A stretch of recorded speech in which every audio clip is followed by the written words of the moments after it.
Welcome, everybody.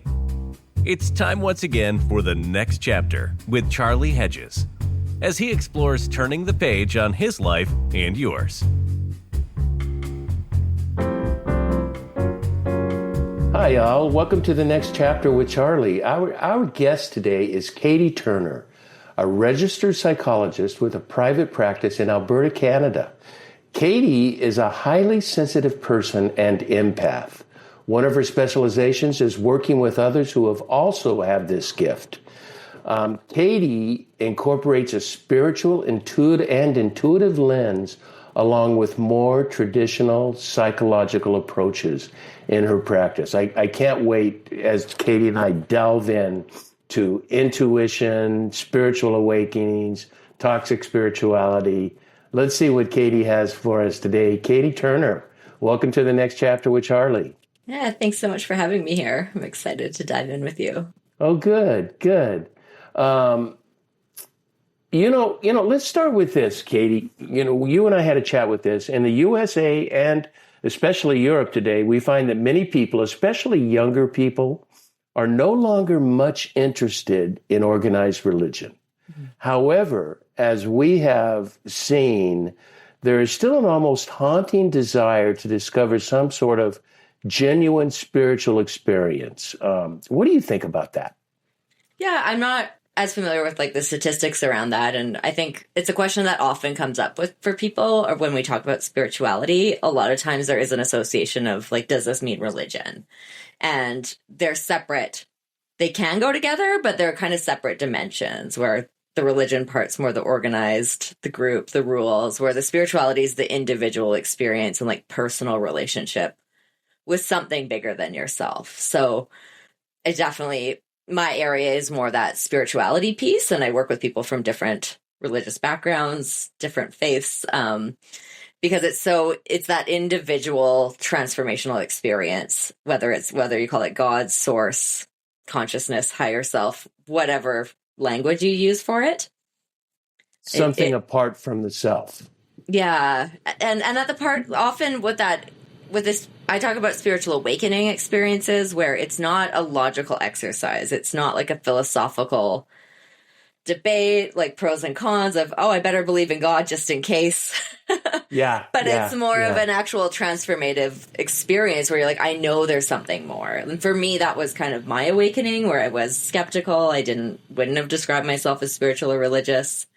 And so I think there's people who are seeking it, and sometimes it just kind of happens to people when they don't realize they're seeking it.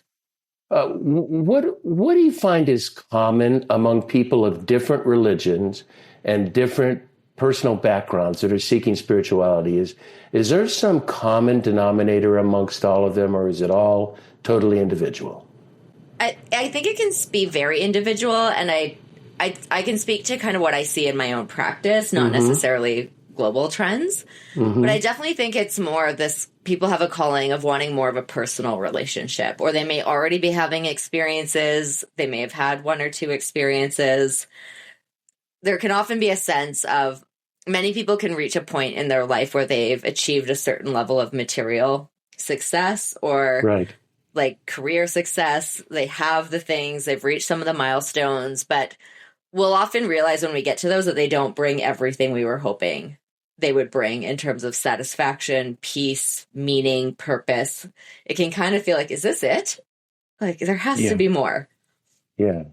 Yeah, just a bunch of jump through the hoop exercises. Mm-hmm. We do these sort of mental exercises to understand or to negotiate our faith or spirituality, whatever that happens to be.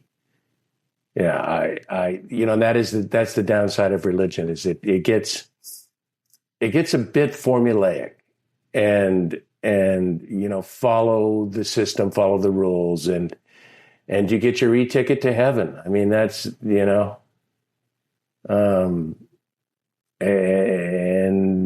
that just is not satisfying people any longer. And it's that personal connection. I think it's the whether you call it prayer or intention setting, that's kind of us communicating with the universe, God, source. But the intuitive spiritual connection is actually getting communication back. that's personalized to you. Boy, you're right into what I want to talk about. Mm-hmm. But before we do that, you've spoken quite a bit on spiritual awakening. Mm-hmm. What is a spiritual awakening? Yeah, I can look, again, it's individual. There's common trends with Mm-hmm. it, but I'd say it's more the experiences. For most people, it tends to be more of a gradual awakening that can feel really supportive. It can be a source of comfort, guidance, can help with difficult times. In some cases, it can be destabilizing. It may not be helpful. I talk about like kind of differences with that in my book as well, because I find Western psychology as a whole doesn't usually understand it super well. There's I had no training in it. It's very specialized, like transpersonal style training or other training you have to seek out separately. So many times the psychology world I understand, I've gone through my own awakening. I have different states of consciousness, intuition, peace. I get why people may not talk to just anybody about it, because the DSM doesn't have a lot of places to put, you're having visions or getting communication from God or ancestors, and these kind of non-ordinary states of consciousness there can be a risk of it getting mislabeled as kind of a mental illness, where many healthy people, it's actually very much part of their world and reality. On the other side, sometimes spiritual communities can go too far without the mental health knowledge to say oh, it's just an awakening, don't worry about it. And sometimes there may be actual mental health overlap where it's this actually might be something to be more concerned about, where we don't want to keep opening up. But I think the awakening itself, it's really more an experience or series of experiences where we do have more of a known experiential sense of we're not alone. It's not just us. I found when I went through my awakening, reading more about quantum physics helped me help my scientific mind ground into it, because if the nature of reality is all one field of consciousness, it's that intuitive ability. Maybe we actually are designed to receive some of this. And there is more research showing that the human brain, there's a great book called The Awakened Brain, where I forget if she's a neuroscientist or a psychiatrist, but she kind of stumbled into the brain research on the benefits of spiritually connected brains. And one of her kind of conclusions was our brain seems to actually be designed to receive communication back from this larger field. And that helps increase our resiliency. It helps us go through kind of a dark night of the soul or struggles and come out stronger. And when we don't have that, when we're just an achieving brain of just going up for the money, the promotions, achieving the checkbox things, those brains are more prone to depression, anxiety, aren't as resilient. They're not as purpose driven or lit up in those flow state. Yeah, you know what occurs to me is that when we go you're talking about the DSM, and it's about definitions. And it's about, defining, and it goes into the realm of logic and understanding and naming. And that just doesn't work with spirituality. Spirituality is not in the logical realm. I'm very into hemispheric brain thought, and it's just not a left brain activity. It's a right brain activity. Yeah. Tell me, as I'm going through, maybe it might help our listeners. Can you describe briefly your spiritual awakening? What does a spiritual awakening look like? Is it like an aha? Is it gradual? Yeah. And again, it's definitely different for every person. So I can describe a bit about mine, but I don't want anyone to take that as this is the way it goes. Right. Because I've worked with hundreds, if not thousands of people around this now too. So it's there can be similar themes, but there's nuances. And there can also be one person's experience can be very different from someone else's. For me, I didn't realize in hindsight now, knowing what I know now, I knew I was doing things that actually increased the likelihood of that opening up. But because I was skeptical and it wasn't intentional at the time, I was spending more time. I kind of burnt out early on in the mental health field. And I also really enjoyed traveling. So I got a one-way ticket and spent almost a year in India and Nepal and was deep diving into meditation, breath work, a lot of things where you get out of the conscious mind.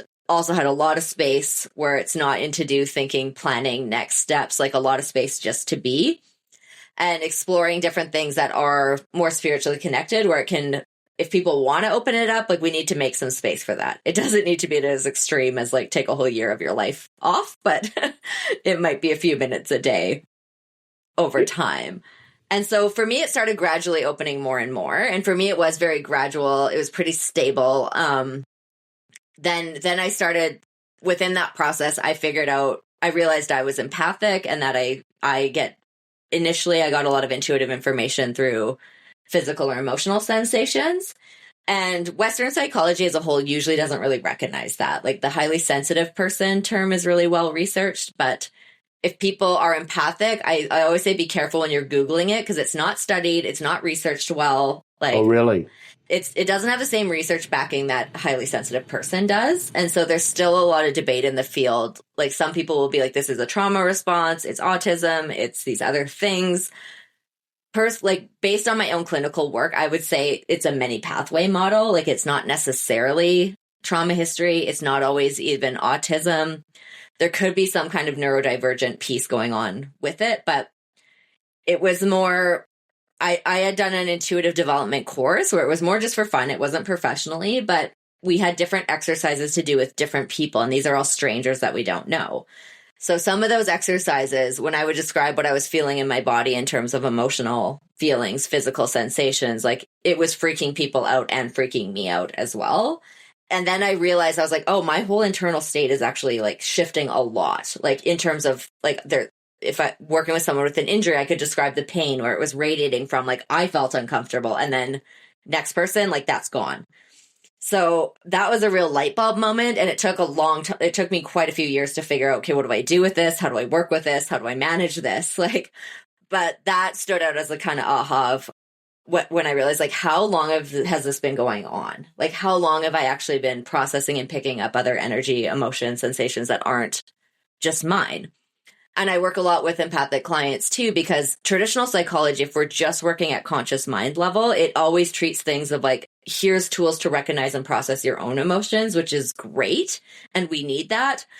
But if you have an empathic nervous system, I talk about it as like almost you're like a boat in the ocean and your boat has a lot of holes in it. Like we don't want to just be scooping everything out when there's these big holes in the boat that it's just going to keep filling up again and again. We want to actually start plugging up some of those holes so we're not taking on all this energy that's not ours. Yeah, I've been in the faith tradition I was 30 years old, 45 years. And at 30 years old, I had a friend who was a Christian and I was more of an agnostic. And I told her I would read her Bible to disprove it, to tell her this is just bullshit. I didn't buy into this. And then she gave me a couple books to read in the Bible. And it was shocking that I had, in reading the scripture, I had a spiritual experience. Mm-hmm. I had this experience that, in the Christian language, we would call her the Holy Spirit, and she is feminine in my mm-hmm. view. And she just said, Charlie, this is not gobbledygook. This is real. This Jesus stuff is real. And so I began my Christian walk with a spiritual experience. Mm-hmm. Then I got into organized religion and went to seminary and I always had sort of a mystical leaning toward me. And my evangelical people used to call me the evangelical mystic. And then in 2000, just before COVID, I, for some reason, did a deep dive into the late medieval Christian mystics. My life is different. It is all about experience. It's all about seeking the divine and seeking love, seeking goodness, seeking the whole. And it's changed my life. Katie, it's been remarkable. Mm-hmm. Yeah. It's, for me, the awakening did as well too, in terms of like, the logic and intuitive supporting, like the logic supporting the intuitive. You still need both. But it wasn't the logic running the show anymore. That was a process that took time. And it's actually, as I was doing more research kind of for the book and just in my own awakening as well, there's a US Gallup poll that it found one of the questions on it was, have you ever had a spiritual or religious experience that significantly changed the course of your life? Mm. And it's rated on a 1 to 5 point rating scale, with 5 being significant, like really yes. And 41% of the population rated it as a 5. So that is not I was so surprised with that number. And there is other research too that talks about, that has followed even just kind of personal stories of scientists, academics who talk about spiritual awakening. And I forget the book's name now, but it's called, they talk about it as like the divided life, where there are many professionals who have had spiritual, mystical experiences, but they keep it separate. They don't talk about it publicly. Many of these people, it significantly changed the course of their work, like their studies, their work. I see it in my practice, very specialized. So I can't speak to, like, I get a subset of the population, but I see it so much. There's so many people who are in different industries, corporations, like technical fields, others where they do have this really strong connection, but you wouldn't know it because they don't talk about it with everyone. And they're very selective, like, because many people are afraid of like stigmatization, being discredited, like how woo or weird it can sound. But it's actually, I mean, there's already researchers who said it's like one of the most common, it's such a common experience, but so few people talk about it because of these fears.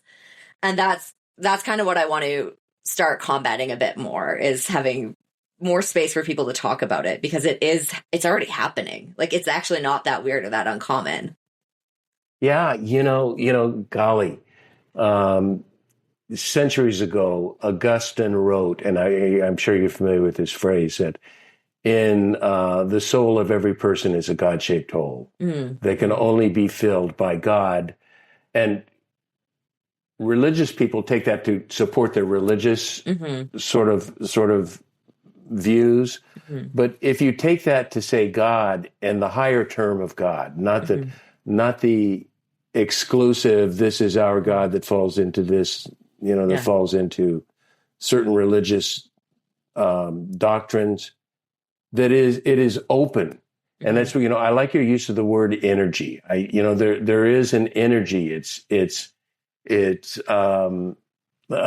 for me, as I say, I'm into hemispheric brain thought. So it's a very right brain activity without words. And anytime we try to describe it, it's a failure. Yeah. Yeah. It's ineffable, because it just doesn't, the right brain doesn't know words. So let's I'd like to kind of move us along the road here a little bit, and you write, your book is about toxic spirituality, toxic spirituality, fun title. Yeah.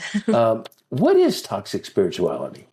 Well, there's different dimensions of it, and basically the kind of entire premise, or my reason for writing the book, was I've navigated my own spiritual awakening. I get how tough that is. And I was going through that as a mental health professional, like already in the field. So I had that foundation first. And so there was mistakes I made or things I learned the hard way in trying to navigate that, because I was looking, when I was personally navigating it, none of this is professional work related, I was looking within the field, and I was also looking outside the field to see, like, who can help me understand this? Like, who can help me develop this? Like, what do I do with this? How do I navigate this space?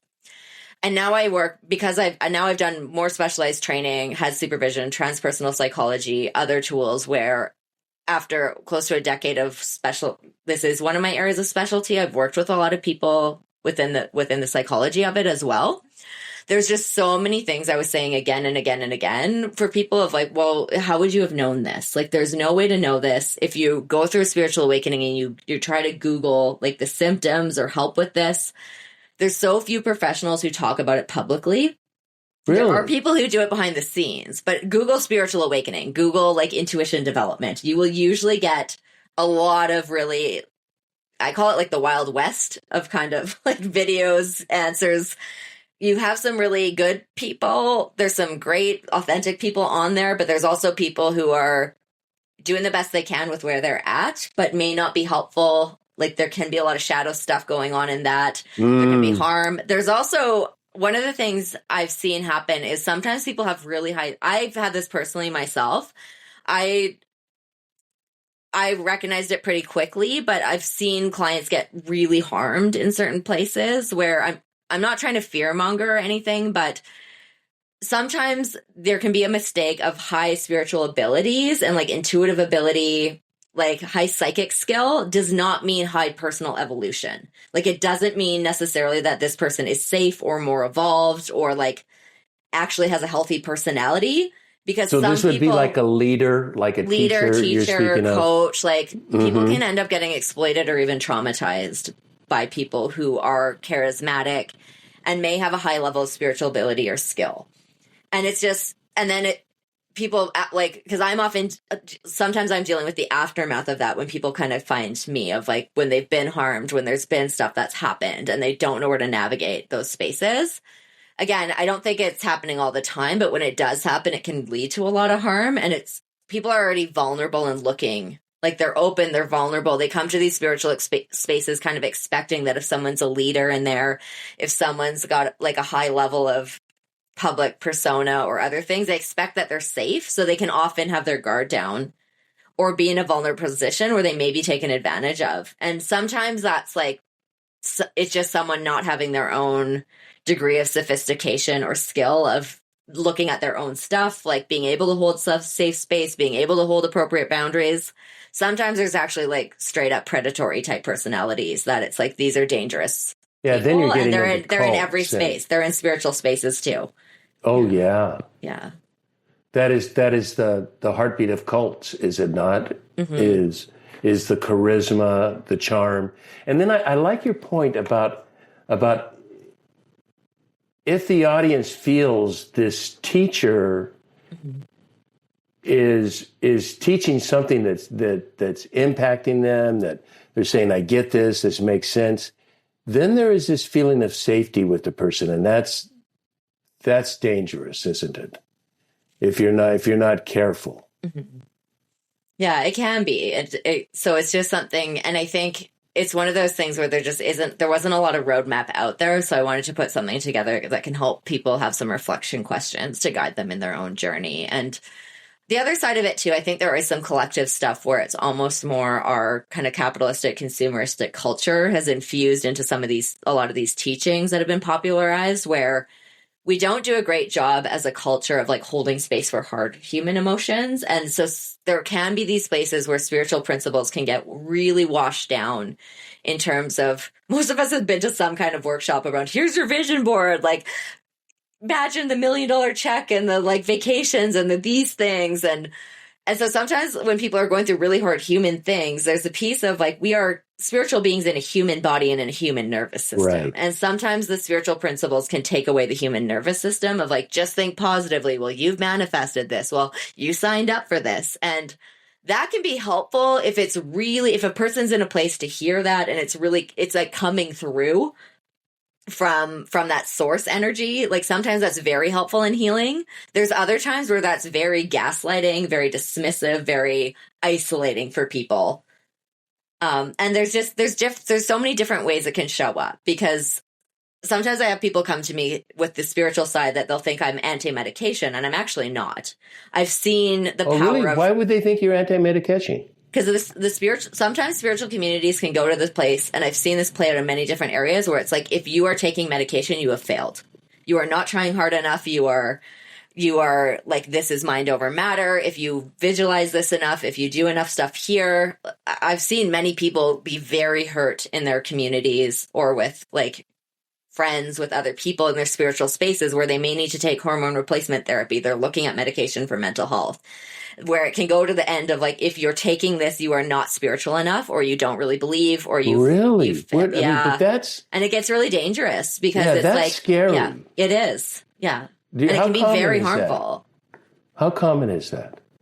In my area, I see it a lot. But again, I have a very niched practice. I see it come up a lot for people. I've seen some people have to choose between their spiritual communities or groups because it's like they will be ostracized, of like part of the teaching is not to take anything. it wouldn't be physical, like physical health medication is fine. But when you start getting into mental health, it starts to be a problem.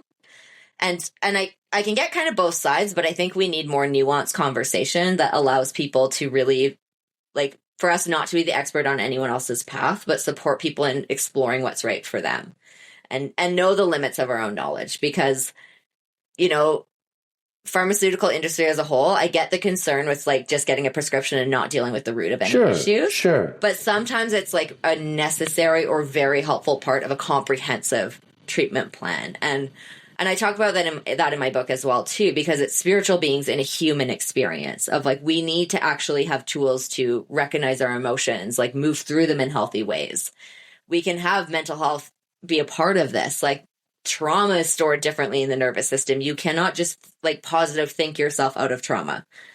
Like maybe it's helpful part of an overall plan, but it is not the only thing. And that can be really harmful to kind of put that on people of like, if you just believed this enough, it's like, yeah, our nervous system doesn't care. If it's had negative, overwhelming emotional experiences, those are stored differently. They need different ways to move through that.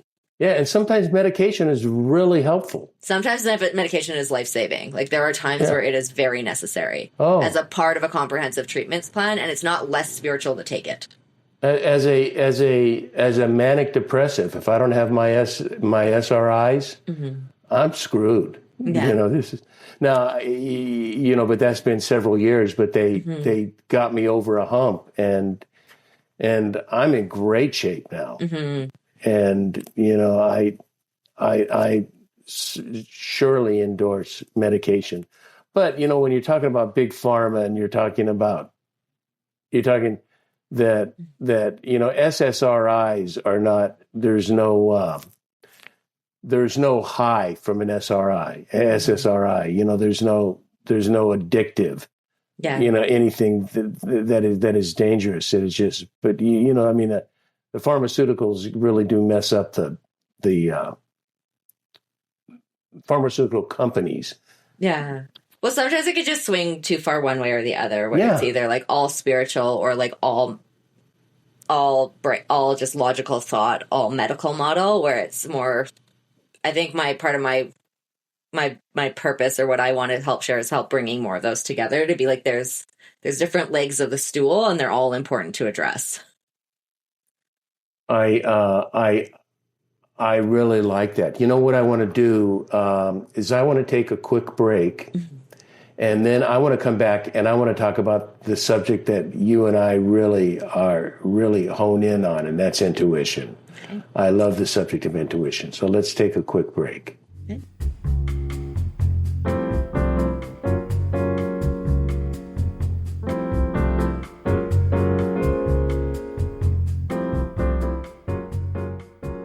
Welcome back to the next chapter with Charlie and my special guest, Katie Turner.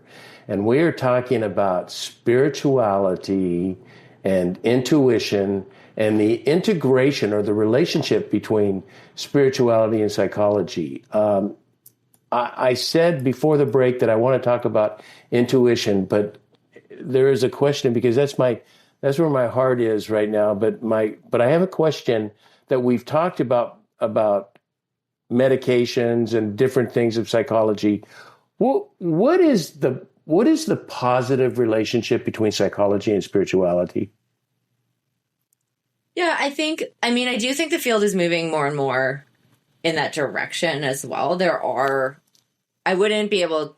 All the work I do is using evidence-based, like existing framework models. So It's like they are there. They're usually not part of a standard grad school kind of program of like, if you come out as a psychologist, you have to more specialize and do training postgraduate school. Sure.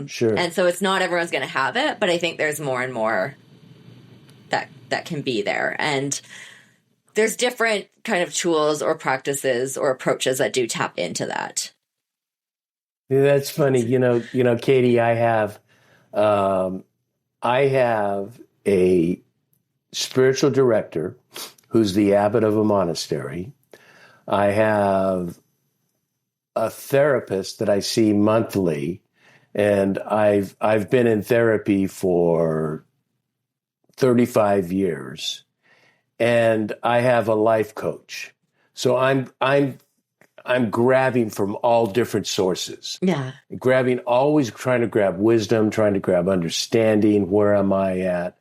And so, psychology plays a huge role, in my understanding myself. And if I'm understanding myself, then I have a chance at genuine spirituality because the mystics write that the grand route to knowing God or knowing the divine or source, whatever name we want to put on that, it begins with a deep understanding of the self. Mm-hmm.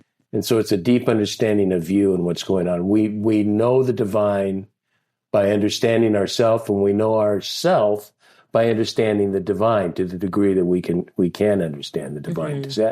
Does that resonate with you?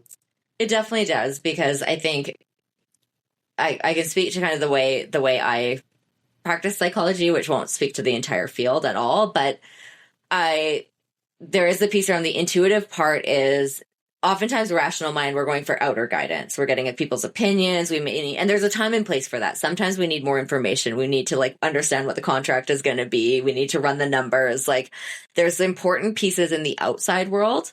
But what I really appreciate about the intuitive, it's an inner knowing. It's then going inside. And so it's a subtle awareness. It's a subtle, knowing your dominant sense is one way, having that space to go within. If we're not connected within ourselves, we won't get a clear answer on it. And one of the blocks there too is oftentimes one of the hardest challenges of getting intuitive information is about getting kind of clarity around, are we purely at intuitive truth yet? Because when we have past history or trauma with something, if it's a high emotional decision and there's a lot of fear, anxiety, worry around it, that's all static on the radio signal line.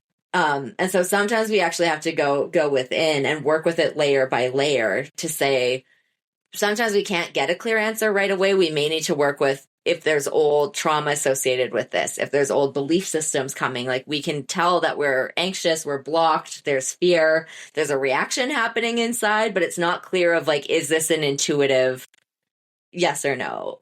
One of my teachers in the transpersonal psychology side, Dr. Beth Hedba, she talks about open heart, relaxed body, clear mind. You need those three to be purely at an intuitive truth. And if one of them isn't there, you're not fully there yet. And there's often a process to it. There's often a process of working through those to land at an intuitive knowing.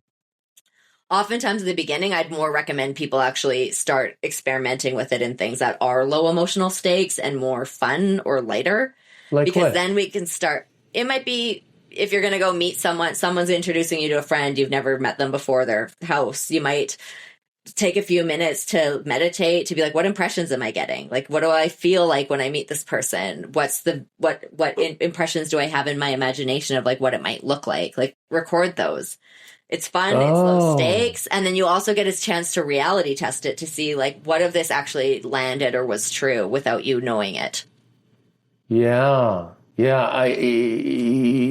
That really is encompassing the whole concept of intuition, that it is an ineffable, you can't put words around it. It is an ineffable feeling of rightness or wrongness. This feels perfect. That is for, again, I have a free quiz on my website because it talks about the different sensory gateway types. And you may be more of a knower or feeler. And it's not that way for everyone. So knowing our dominant gateway is really important, because when we know, we all tend to have one or two senses that it comes through stronger, but it's subtle. It has a different quality than regular sensory information. And when we know what ours is, then we can intentionally work with that one more. And as we work with that one, the other ones will start to evolve and open up over time. I am tapped into all of them now, and they continually evolve and change. But for me, it was feeling based. And I also think for many people, for me, one of the things that planted the seed to catapult me on this journey, and it didn't happen instantly, was also not listening to intuition. like overriding it, having a really strong gut feeling, like high emotions, and logically talking myself out of it. And then later finding out of like, oh, no, like that gut feeling was right the whole time. I wasn't being paranoid or anxious. Like this was someone to not trust at all. Yeah. You know what I use for me to illustrate that is purchasing a new home. Mm-hmm. I went through phases where every decade I'd get a new house. Yeah. You know, I had to get, and Katie, I looked at the house before this one. Mm-hmm. We had a big house in a place called San Juan Capistrano. Mm-hmm. And I probably looked at 100 homes, mm-hmm. and I had a sort of a checklist, you know, sort of a mental checklist. I didn't have, but a mental checklist. It had to have this many bedrooms, this size, you know, mm-hmm. near blah, blah, blah, blah, blah. And that never came, you know, that would eliminate mm-hmm. the outliers right away. But there still is a whole plethora of homes that fit that criteria, mm-hmm. but they don't fit the intuition criteria. Where, it's like the feeling right, knowing it's your home, the calling of the land. You're like, you just know, or you feel it. Yeah, and a house is a great way to explain that because this feels right. This mm-hmm. is it. You know, and I can list for you all of the variables that it fits, but that's not it. Other homes fit that variable too. Yeah. There was a feeling. Yeah, for sure. And I mean, I think part of the thing that can help us, it is a process almost of learning to trust the intuition. And I usually would not recommend that people start making major life decisions purely on intuition until they've had time to develop trust. There's kind of spiritual saying of like, trust the process, which sounds nice in theory, but I'm like, yeah, don't trust someone you've just met. Like, don't trust, like be open to developing trust over time, but it is a relationship and it does take time. The intuitive language, like some people are born with it where it's really strong. Those gifts have always been open. I think for most of us, we need to reclaim it or rediscover it. And it is a skill that opens up and gets stronger with practice, but it's like learning a new language. Like it does take time to notice the subtle differences, to know what of this is intuition, when is it getting off from intuition, to develop trust in it. I make all of the major decisions in my life, like intuition needs to be on board, but I also know we're getting into like soul territory with it. So it's not always what the logical mind wants. Sometimes it may be guiding us towards our own healing, intuitive layers. Like we have to be careful with it and be like one step at a time because it might draw us to someone. And it's like, I don't know if this is actually going to be the way my ego wants it to play out, or if this person's going to mirror back some things for me that are like more stuff I need to heal. And that's not always fun. It may not be fun. Mm-hmm. Unless you're a masochist, and I enjoy that process. I love things that challenge me, that challenge my presupposition. Yeah. You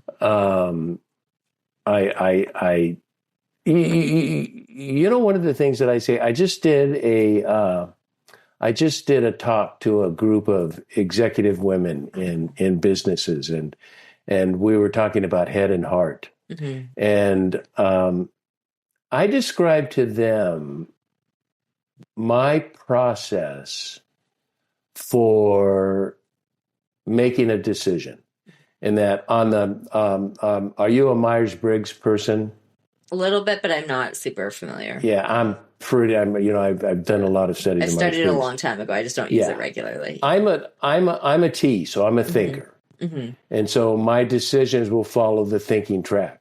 But one of the things that I discovered when I took the certification for MBTI, it was like a week-long course in certifying me to be a reseller and a user, an expert in MBTI.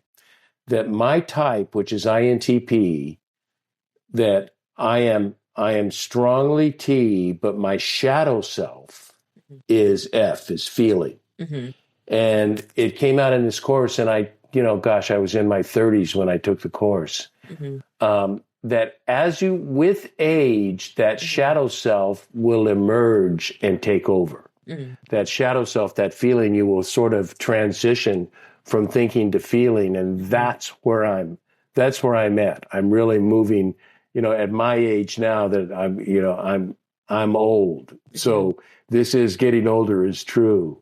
When I wonder too with the age, because I've taken the MBTI a few times as well, and I was a T before my awakening, and once I went through my awakening and had more trust in it and was working with it there, I became a P, because what I anchored my decisions on actually shifted in terms of how I went through decision making process. What do you anchor your decisions on? The intuitive, like now the intuitive needs to be there, and so sometimes it's like I can think of like houses, job offers, other things where I've gotten, and this is before I was working in private practice, when I was still working for others. I had the on paper and had an interview where they gave me every single thing I wanted on paper and like expedited it, rushed it through, and gut feeling was so strongly no. I was like, I can't take this. And I actually took it with nothing else on the table. Like there was potentially another offer, but I mean, at this point, now my senses are very open, so I do get a lot of detailed information. It didn't happen like this initially, but there was another potential job where I was like, I know it's not long term. It was full time. I didn't want full time, but I had a sense of like there's a person there I'm supposed to meet, and there's a reason to be there, and I could describe the person. I knew what they were like. I met them about 7 or 8 months in. Immediately knew who it was. I was like, this is soul teacher mentor, like. I'm supposed to be there. So I turned this one down. A few weeks later, I ended up getting an offer for the other one. It wasn't actually what I fully wanted on paper, but it felt very strongly like soul purpose. Like I need to be here. And so I took it, stayed about the time I thought it would be. Then I launched into private practice. I'm still in contact with the person. So it was a good from over a decade transition. ago. Like there was a lot there, but I get more now. I can I get a lot more with it. In terms of the information that can come through of like, there's something here for me. There's something important, like almost soul journey with this option versus that option. Yeah. Yeah. Tell me, here's the way I describe it for me is that I may be moving toward the feeling side as more dominant, but I don't get rid of the thinking. No, I don't think you should ever fully get rid of the thinking. Yeah. Oh, like no, they're not at all. it's there to support. Yeah. And so I love data. I love analysis and understanding issues. And so like, let's go back to the house. I have data that I am collecting, and I am sort of filling my gut, filling my intuition with information. Yeah. So it has so the information doesn't go away. It's not that I no longer use that For information. Sure. But when it comes a time to make a decision, after I fed my gut with all this data, then I say, I'm going to go with my gut on it. You know, what am I feeling about it? What am I, what is my intuition telling me? For sure. And I think our intuition can be that subconscious process that really pulls from our existing knowledge bank really quickly and easily. And that can be expertise. I mean, sometimes that can happen for me with therapy of like, okay, I'm really feeling like this intervention's coming up, this exercise, like this specific thing. But intuition, I also think when we get into that quantum field part, it goes beyond that, because for me, for a lot of my clients as well, sometimes we get things that's like, this is beyond logical. Like, right. Like right. It can pull stuff where I'm like, I actually don't have a knowledge bank to pull from for this. Whether that's working with people, like new people I don't know, where it's like very specific, like here's scenes from their childhood, here's exact wording of things that's coming through. It's like my logical brain doesn't have this information for them. But I've had enough experience where that is verified, where it's like it's pulling from something that exists. So I think it is that it can pull from within us. It can also pull from like the quantum field of this is information that's beyond just our individual, like present day lifetime consciousness. What I hear the term bantered about in the quantum field in this with regard to intuition and spirituality. What do you get from quantum studies? Well, I think the piece is like the part that stands out a lot for me is it did help kind of calm down my rational mind when I'm like, what the hell's going on? Is this real? Like, am I losing it? To say like, okay, if science is saying that this is the best understanding we have of reality is that it is just energy, that it's one field, that there isn't a full separation. And we're part of that. So we have this human experience where we are an individual, but we're also part of this. There's no like clear cutoff point where we are not part of everything else too. And that's kind of like the God in the universe it's in us and we are part of it. We are connected to it. We can't be fully separated from it. And we have these individual personalities and lifetimes. So they're both existing at the same time. I think, but with the intuitive part of it, the part for me in terms of that trust, it's like it went from being this like alone person who has to figure out everything else on by yourself, where there's a lot of fear and anxiety with that, to be like, we're actually part of a bigger, like loving, like infinitely loving field that is supporting us and that we can be connected to. And again, sometimes there's static on the line. We can't always, it's not a matter of like just decide to access that. Like people are at different points in their journey of like how strongly that can come through. But when it does start to come through, it is, I mean, a lot of things, as I've learned to trust that, I think it is a part of us that's tapped into this larger, like moving web of consciousness that it can give us information of. It doesn't operate the way our ego wants it to. It's not like, well, tell me all the things and exactly how is this going to happen and give me the 5-year plan so that I can feel safe about this. It's like, no, you get what you need to know when you need to know it. And you got to be actively engaging in your own, like, searching, healing process. Like, you're checking in on your own inner world as a part of that. Like, that's our job in it. But I've had very specific types of advice. I mean, I've had feelings around like investment stuff of like, this needs to be moved. Like this can't stay in this account against advice of my financial advisor. I don't understand that kind of stuff very well, but I've had time, like it was before the pandemic. I had some, like, I was like, I need to revisit this. Like I have such a bad feeling about keeping it here. My advisor was like, no, this is where it needs to be. And I was, nope, it doesn't. Like you need to move it. And when I moved it, like the markets all went crazy for a while there. And I would have lost probably half or a third if I had kept it where it was. And there was no logical, like I've never done that before, haven't done it since. But that gut feeling was like, nope. And I had no idea why. I just knew it was like, it does not feel good to keep it here right now. There is indeed a fourth dimension to reality that is just, that does not, it does not fit. And it's really quite un-American not to fit into logic and plans. Let's create our strategy. You know, what is the strategy of spirituality? There is no such thing. So what would you advise people? What do you advise people who are looking to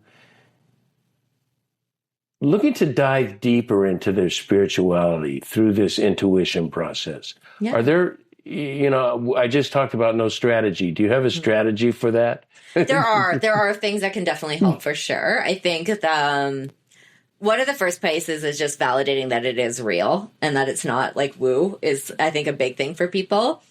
From there, it's also, we do need to make some space, and the space you can make. Again, not everyone can meditate for hours a day. That's not always realistic, but we need times where we're actually intentionally getting out of the thinking mind and like problem solving kind of monkey mind. So that might be even 5 minutes a few times a week. The neuroplasticity research is like actually distributed practice is better than mass practice. So 5 minutes a few times a week is better than 1 hour once a week. Right. But those are times where it's like, do you meditate? Do you take a walk in nature? Trying to be in the present moment as much as possible so that knowing can kind of just bubble up from the surface or like drop in. If you want to work with it more intentionally, I do think and